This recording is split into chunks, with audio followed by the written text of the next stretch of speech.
Hello students, iconic education hub के YouTube परिवार में आप सभी का स्वागत है। तो जैसा कि आपको पता है कि हम आपके लिए इंपॉर्टेंट क्वेश्चन की एक सीरीज चला रहे हैं, उसमें से ही आज हम बात करेंगे एसएसटी में। तो एसएसटी में जो फर्स्ट चैप्टर है इतिहास का, वो ये है कि यूरोप में राष्ट्रवाद का उदय। ये टॉपिक आपके 7 नंबर का है बोर्ड एग्जाम में, जहाँ से आपके 4 क्वेश्चन आएंगे, 2 क्वेश्चन आएंगे 1 नंबर के, 1 क्वेश्चन 2 नंबर का और 1 क्वेश्चन आएगा आपके 3 नंबर का। तो हम देखो यूरोप में राष्ट्रवाद का उदय, इस टॉपिक को समझते हैं सबसे पहले। तो उससे भी पहले हम समझते हैं कि राष्ट्रवाद क्या होता है। राष्ट्रवाद होता है कि राजतंत्र को समाप्त करके प्रजातंत्र या जिसको कहते हैं लोकतंत्र, ठीक है, प्रजातंत्र या लोकतंत्र को लागू करना। इसका मतलब है कि लोगों के द्वारा शासन किया जाता है, उसको लागू करना।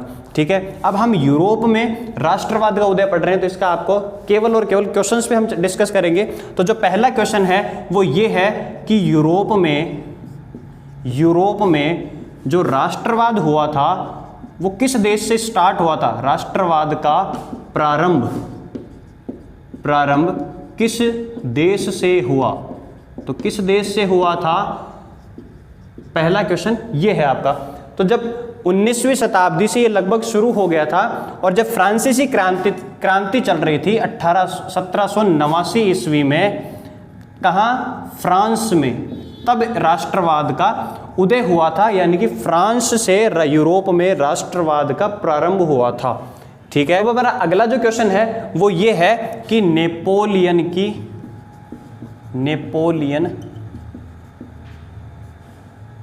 की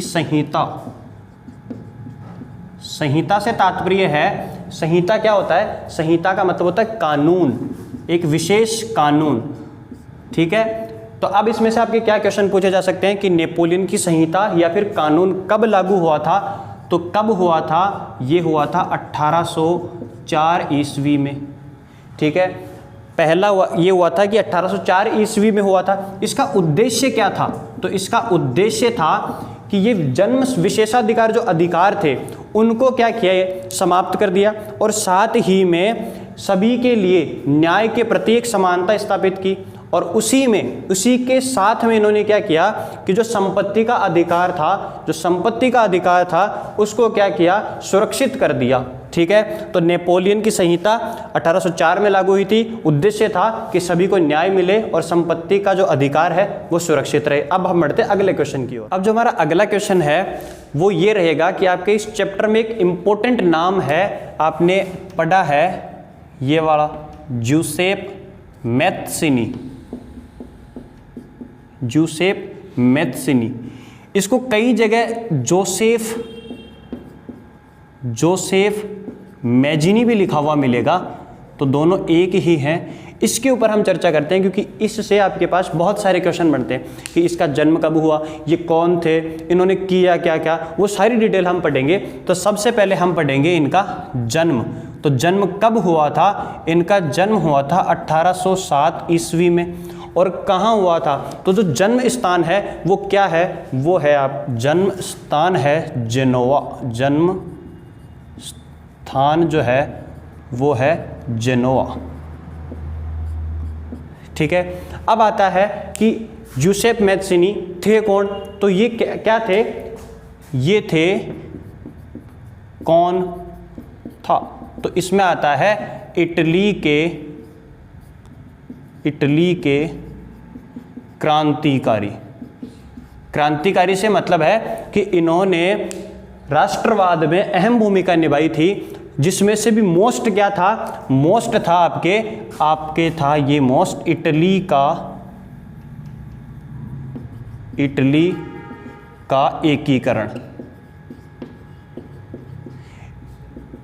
का एकीकरण, इसमें अहम भूमिका निभाई थी। अब आता है कि इटली का एकीकरण, तो इटली के एकीकरण में और मुख्य नाम है वो कौन कौन है, तो पहला है काउंट काबूर। स्टार्ट जो है यानी कि शुरुआत एकीकरण की किसने की थी, वो काबूर ने की थी। इसमें और भी मुख्य नाम आते हैं, वो है गैरिबाल्डी, एक जूसेप मैत्सिनी, और तीसरा है विक्टर इमैनुअल द्वितीय। और भी हैं पर मुख्यतः नाम इन 4 के आते हैं। यानी कि आपके पास ऑप्शनल में क्वेश्चन आ सकता है, एबीसीडी में क्वेश्चन आ सकता है कि इटली के एकीकरण में कौन अहम योगदान, किसने अहम योगदान दिया था, तो उसमें कावूर, गैरिबाल्डी, विक्टर इमैनुअल, उपयुक्त सभी आ सकता है। इन तीनों का नाम आके या फिर इनमें से किसी एक का नाम आके उपयुक्त सभी आ सकता है। तो उसका जवाब आपको ऐसे देना है। अब जूसेप मैत्सिनी ने कुछ संगठन बनाए थे और वो भूमिगत थे। भूमिगत से मतलब है अनौपचारिक संगठन बनाए थे, जिनमें मुख्यतः 2 आपके इंपॉर्टेंट है, वो है यंग इटली और दूसरा है यंग यूरोप। ठीक है, तो आपसे पूछा जा सकता है यंग इटली की स्थापना किसने की, तो जूसेप मैत्सिनी ने। यंग यूरोप की स्थापना किसने की, तो जोसेफ मैज़िनी या फिर जूसेप मैत्सिनी। इन दोनों का इसमें स्थापना जूसेप मैत्सिनी का लिख सकते हो। ठीक है, अब आता है कि आपके एक शख्स है ड्यूक मैटरनिक। ड्यूक मैटरनिक जो है, यहां से भी क्वेश्चन बनता है कि ड्यूक मैटरनिक कौन है। तो ड्यूक मैटरनिक जो है वो ऑस्ट्रिया का चांसलर था।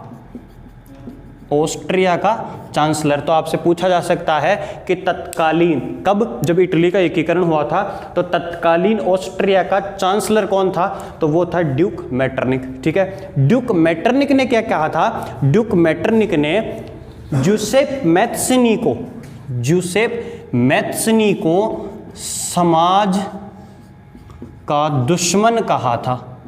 तो आपके पास क्वेश्चन जो है वो आ सकता है कि समाज का दुश्मन जूसेप मैत्सिनी को किसने कहा था, तो किसने कहा था, ड्यूक मैटरनिक, जो कौन था, ऑस्ट्रिया का चांसलर था। ठीक है, इसका एक फेमस कोट है, मतलब एक फेमस बात है, एक नारा है। वो क्या है, तो एक क्वेश्चन ऐसा भी है कि ड्यूक मैटरनिक ने एक नारा दिया था। वो क्या दिया था कि जब फ्रांस छींकता है तो सारे यूरोप को जुकाम हो जाता है।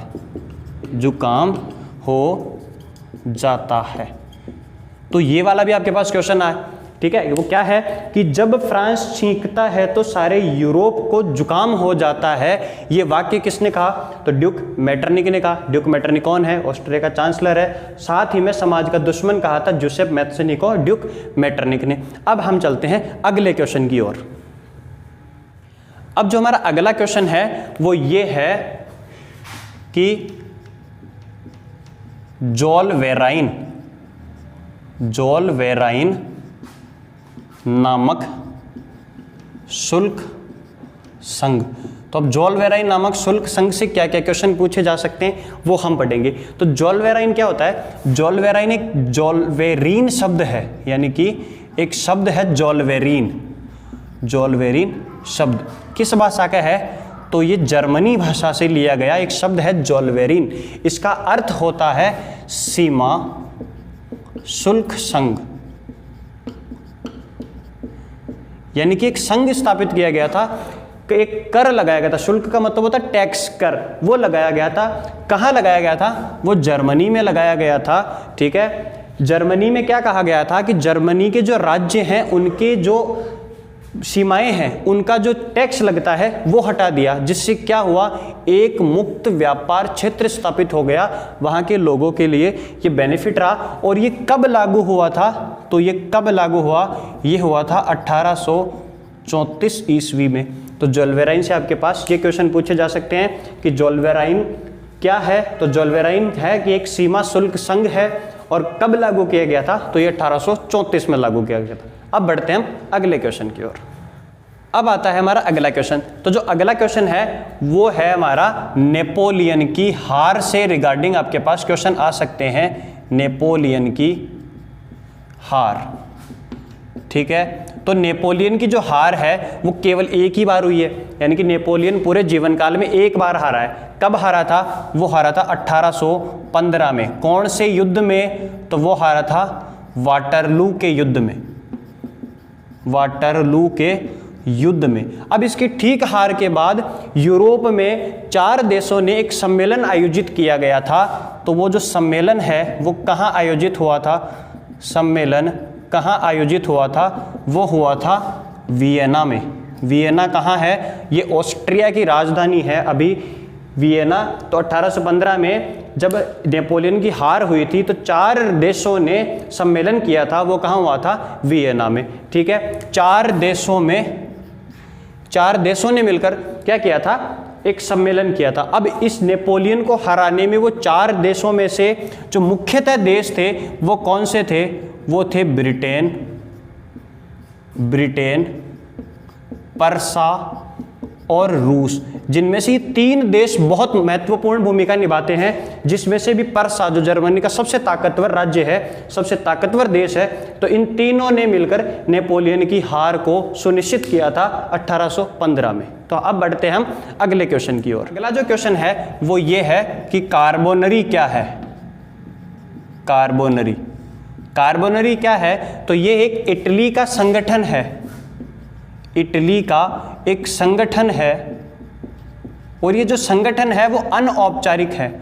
अनौपचारिक से मतलब है कि गुप्त संगठन है, ये कोई कानूनी संगठन नहीं था, ये क्रांतिकारियों का एक बनाया हुआ संगठन था, यानी कि अनाम क्रांतिकारियों का एक संगठन था। और इसकी स्थापना कब हुई थी? तो 1810 ईस्वी में, लगभग 1810 ईस्वी में कार्बोनरी संगठन की स्थापना की गई थी। और अनाम कार्बोनरी मतलब अनाम इटली के जो क्रांतिकारी संगठन के जो संस्थापक थे उन्होंने कार्बोनरी की स्थापना की थी।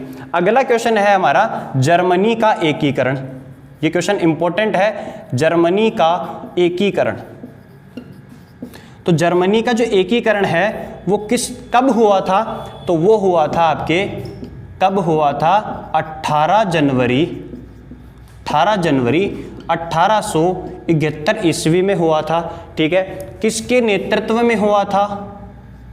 तो किसके नेतृत्व में हुआ था? ये हुआ था विलियम प्रथम के नेतृत्व में, विलियम प्रथम के नेतृत्व में। और इसका जो श्रेय जाता है, श्रेय से मतलब है कि विलियम प्रथम राजा था वहाँ का। ठीक है, जर्मनी का राजा था वहाँ का, इसलिए विलियम प्रथम को तो इसका इसने नेतृत्व किया था। और जो श्रेय दिया जाता है मतलब कंप्लीट किसने किया था, इसको पूरा किसने किया था?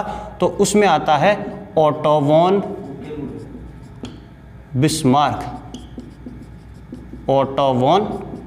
बिस्मार्क। ठीक है, यानी कि कब हुआ था जर्मनी का एकीकरण? तो 18 जनवरी 1871 ईस्वी में हुआ था। नेतृत्व किसके? तो नेतृत्व हुआ था विलियम प्रथम के, यानी कि ये तो राजा था। और इसकी जो मुख्य भूमिका थी, यानी कि जो श्रेय है वो किसको जाता है? ओटो वॉन बिस्मार्क को जाता है। यानी कि आपके पास क्वेश्चन में जब आए कि जर्मनी का एकीकरण का श्रेय किसे दिया जाता है, या फिर कहा जाए कि जर्मनी के एकीकरण के पिता कौन है, तो वो है ओटो वॉन बिस्मार्क। ठीक है, अब हम बढ़ते हैं अगले क्वेश्चन की ओर। अब हमारा अगला क्वेश्चन है कि किस संधि ने यूनान को एक स्वतंत्र राष्ट्र की मान्यता प्राप्त की? यानी कि यूनान को स्वतंत्र राष्ट्र किस संधि से किया गया? तो उस संधि का क्या नाम था? उस संधि का नाम था कुस्तुनतूनिया। और ये जो संधि है वो कब हुई थी? तो ये हुई थी 1832 ईस्वी में। इसमें जो मुख्यतः भाग किसने लिया था? जो कवि और कलाकार थे उन्होंने भाग लिया था। और जो मुख्य कवि था, जो अंग्रेज कवि था, मुख्य जो कवि था वो कौन था? वो था लॉर्ड बायरन। लॉर्ड बायरन ने ही इस संधि में जितने भी कवि और कलाकारों ने भाग लिया था उनके लिए धन एकत्रित किया था। और इनकी मृत्यु अगर पूछी जाए तो भयंकर बुखार से लॉर्ड बायरन की मृत्यु हुई थी।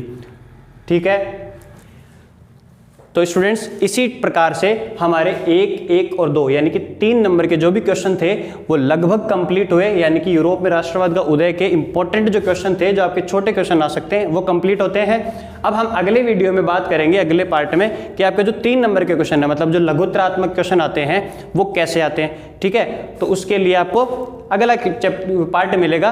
तो अगर आपको ये वीडियो अच्छा लगा हो तो चैनल को लाइक कीजिए और अपने दोस्तों के साथ शेयर कीजिए और सब्सक्राइब करना ना भूलें। Thank you.